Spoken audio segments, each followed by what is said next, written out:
Hey guys, this is Mr. V over here doing a book review today for The Dead Zone by Stephen King. Before I get into my book review, you guys should know that I do a spoiler-free book review. So that's why if you see me looking down occasionally, I just have some notes so I don't give any spoilers away. And if I give any spoilers, they're just minor spoilers. So let's get into the book review for The Dead Zone by Stephen King. So The Dead Zone is basically about a guy named Johnny Smith or John Smith who he falls into a coma, and he's in a coma for 4.5 to 5 years. And then when he comes out of the coma, he now has this special ability where he can occasionally see into the future. He can see the good and he can see the bad for some people, but it only happens occasionally. And now you're just basically following John Smith's life about what it's like to have that ability. So let me talk about the book and what I felt. I thought this was a very fun book, and Stephen King just started it very well, because from the beginning, the book has this like creepy type of feel, and I should say it's like kind of like this fun creepiness in that you don't know what's going to fully happen. And Stephen King just keeps the story moving along very well. Because in the beginning, he introduces a decent amount of characters. I mean, not too many, but he introduces these characters and he lets you know their background, who they are, and all that. Yet it doesn't feel overwhelming. And that's a good part, is that, he just keeps the story moving along well because he keeps it at a great pace that you kind of just want to continue to read the book, because it doesn't feel rushed, yet it doesn't feel slow, despite all these extra characters. Something you should know about the beginning is that nothing big really happens. He doesn't even fall into a coma until like the 20-25% mark. This book is over 500 pages, and he doesn't fall into a coma until at least page 120 or more. I don't remember the exact page number, which is why I'm surprised that is actually on the book jacket, is that he falls into a coma, because it takes him a little while to fall into it. But you could see nothing big happens in the beginning, yet you want to keep reading. And that's why Stephen King is always great at doing that, somehow pulling you in, and you just want to keep reading. But, and he also introduces this like really cool concept, because this book was written in 1979, but it does make you wonder, like, what would it be like to all of a sudden be in a coma for 4.5 to 5 years and then all of a sudden wake up from that? Because he falls into a coma in 1970. So, he wakes up, and when he gets out, it's, I think, 1974 and 1975.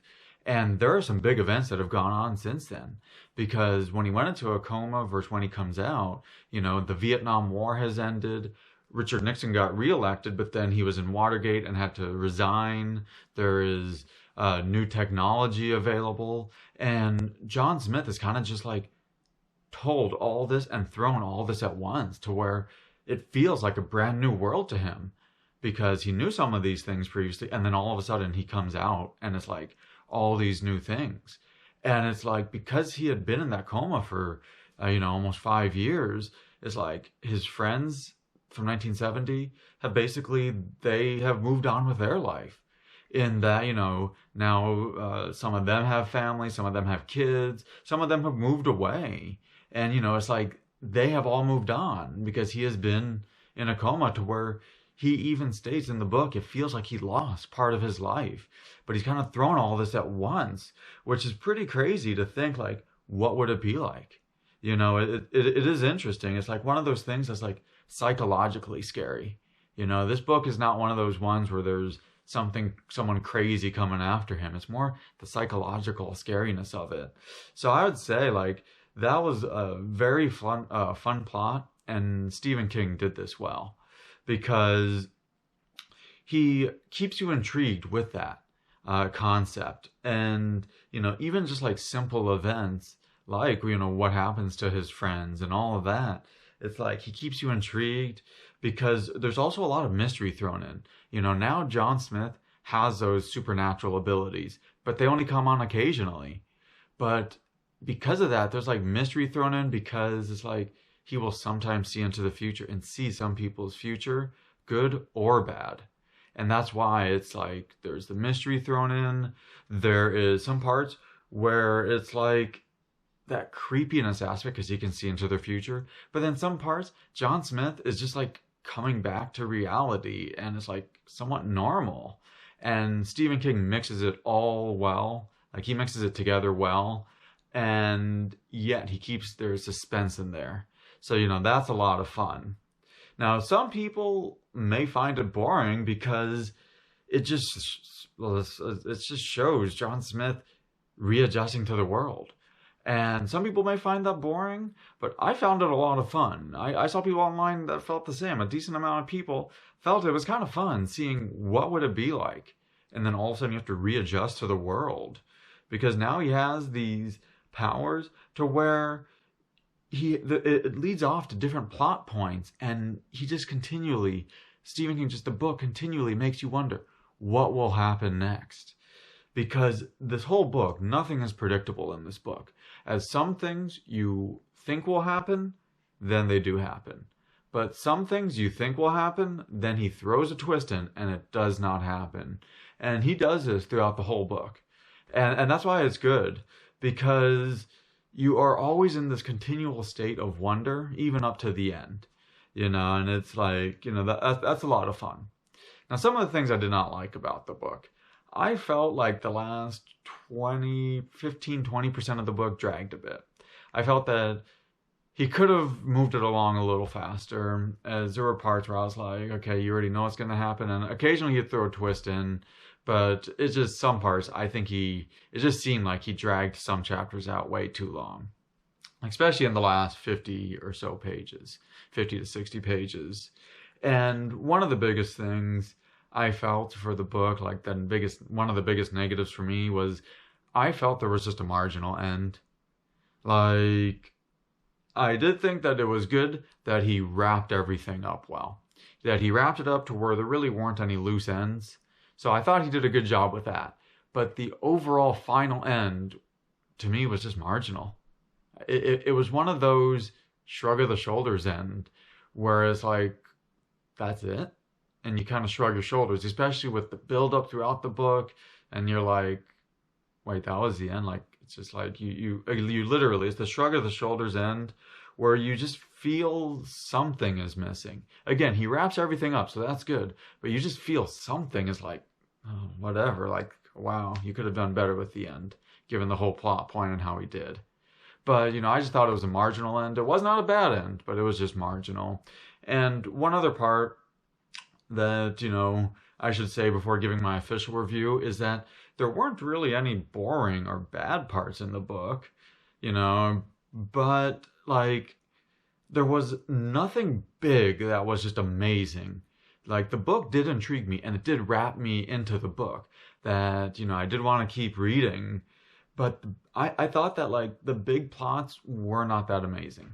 They were still fun, but the big plots were like, okay, because there was multiple plot points throughout the book. Some small plot points, some big plot points. But the big ones, I was like, they just didn't grab me the same way. So, that was another part.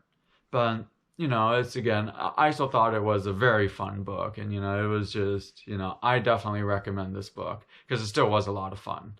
And there was many parts that still intrigue you.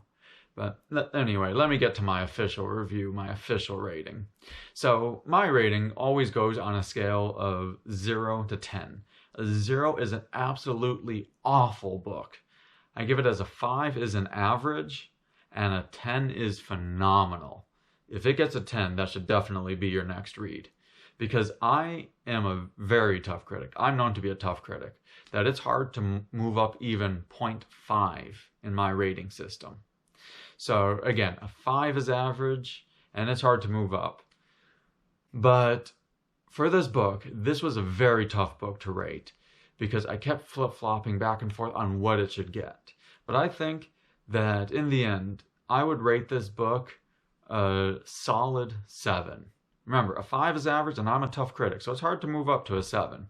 But I would give this a solid 7. I almost gave it 7.5, but I felt that this book deserved a 7 just because I thought that while Stephen King really intrigued you and he kept wrapping you in, that it just had a marginal end, and that the big plot points didn't really just wrap you in. It was just his writing style was really what brought you in. But I still recommend that you guys go and read this book because I think you'll have a lot of fun with it. So if you guys have any comments, disagreements, questions, please put it in the comments section below.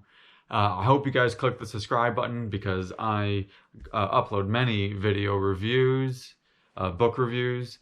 But again, please click the subscribe.